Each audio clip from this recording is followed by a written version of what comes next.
C'est un impératif. Le Togo, notre pays, face à la volonté manifeste du régime RPT-UNIR de s'imposer à vie au peuple, devra rompre avec les méthodes de conciliation. Les Togolais ne peuvent et ne doivent plus faire des concessions à ce régime qui s'obstine à vouloir nous réduire à la simple expression de vauriens.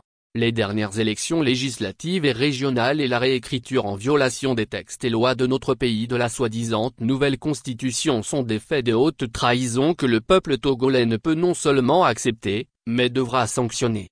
C'est dire qu'il faut des actions tous azimuts pour arrêter la propension du régime de malheur togolais dont les signes avant-coureurs d'une fin certaine se font déjà voir et dont point n'est besoin d'être un devin pour s'en rendre compte. D'ailleurs, l'adage populaire ne dit-il pas que si le son du tambour devient aigu, c'est que ce tambour est sur le point de se casser?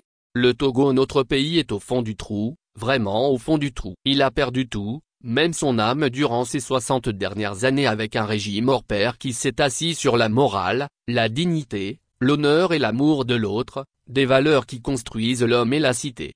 Notre pays est devenu un laboratoire où se mènent des recherches foireuses du mal-faire qui le cataloguent comme un pays atypique à reléguer au rang de Sodome et Gomorrhe, de cités inscrites dans la Bible comme étant au paroxysme du mal. C'est avec un cœur serré que sous cette plume, j'ose égrener les souffrances du peuple togolais, un peuple si paisible, si travailleur que le petit clan de profiteurs et de jouisseurs ont transformé en une masse de mauviettes, de paresseux et de résignés couards. Que sommes-nous devenus au Togo pour accepter ce qui se passe sans réagir? Qu'est devenu ce peuple togolais si fier naguère pour embrasser son bourreau au point de se laisser utiliser comme un vieux chiffon? Comment est-il possible qu'un petit groupe de hachichins a pu avoir raison sans effort de nous tous au Togo, pays de 8 millions d'âmes? Comment avions-nous permis au régime malfaisant du RPT-UNIR d'avoir droit de cité dans notre pays qui de haute lutte s'est soustrait, et de la bonne manière, de la domination coloniale? Il ne se comprend pas que les Togolais aient décidé, et de façon unanime, de subir et de demeurer dans l'esclavage que lui imposent des valets locaux irréfléchis mais aussi le concert de véritables criminels cachés sous le label de la haute finance internationale, ou vulgairement appelée la communauté internationale. L'histoire récente de notre pays nous toise, et bien plus. Le comportement du Togolais actuel nous désarçonne parce qu'il ne peut pas se comprendre qu'un peuple, le nôtre, ait choisi délibérément de ne plus user de son discernement et de ne louvoyer que vers l'avoir? Quel peuple peut accepter que ceux qui le dirigent lui brûlent la politesse chaque fois que l'envie leur prend de se donner l'étoffe du suzerain en modifiant, à leur guise, les lois qui doivent gouverner l'ensemble? Ma petite cervelle et le peu de jugeote que Dieu le Créateur m'a donné n'arrive pas à cerner la typologie du Togolais actuel qui frise l'indécence. Bien sûr que c'est indécent, voire criminel que quelques individus aillent se cacher dans une chambre pour sortir, sous cape, une constitution censée régir la vie nationale sans en référer au peuple qui est le détenteur de la souveraineté. C'est bien plus indécent et criminel qu'un tel torchon à qui on veut conférer la plénitude d'une loi fondamentale, soit l'émanation et l'approbation de députés dont le mandat a échu, attestant par là que le régime RPT-UNIR n'a que cure du respect du peuple et de la loi.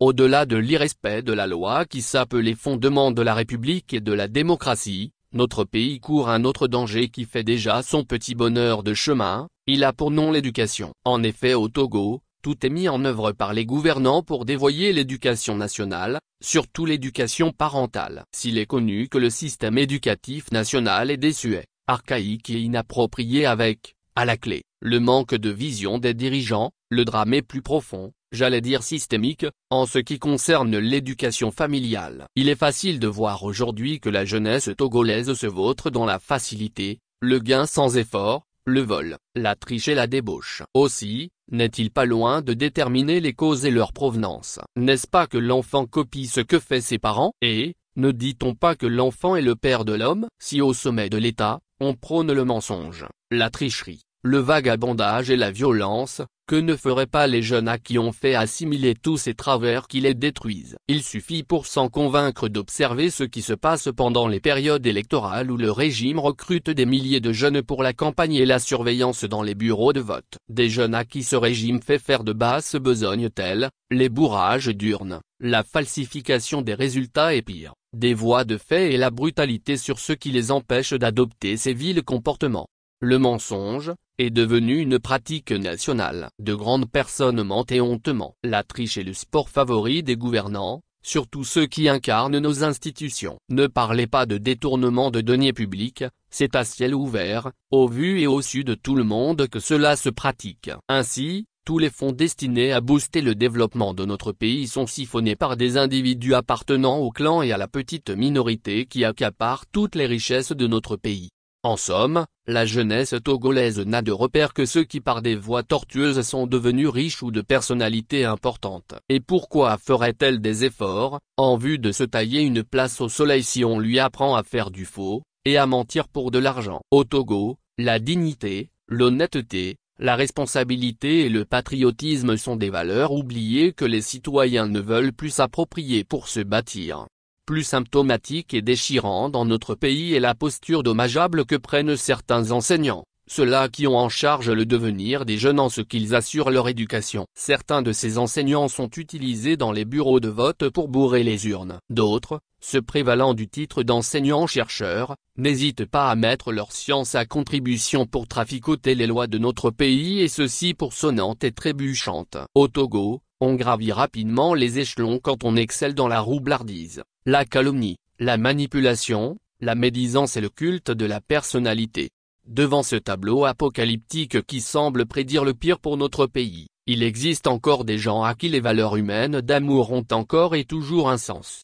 Il en existe et partout sur l'ensemble de notre territoire, de bonnes personnes qui ont un sens élevé de ce qu'est la patrie. En exemple, les braves dames qui le 29 avril 2024, ont courageusement intercepté et vidé les poches d'un proviseur de lycée de Kara des bulletins prévotés avec lesquels ils s'apprêtaient à bourrer les urnes. Il y a aussi dans notre pays des responsables politiques et leurs partis, je veux dire l'AN et les FDR qui refusent de siéger à l'Assemblée nationale pour marquer significativement leur rejet de l'immoralité, du gangstérisme et de la fraude électorale qui ont entaché le double scrutin législatif et régional d'avril 2024.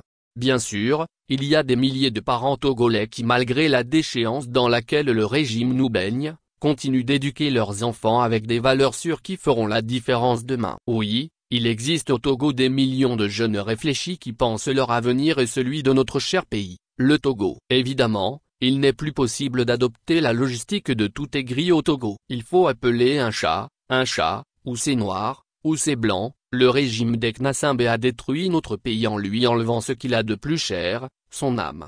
C'est pourquoi, il nous faut sauver à tout prix notre pays et la seule voie contre le mal, est d'opposer un non catégorique,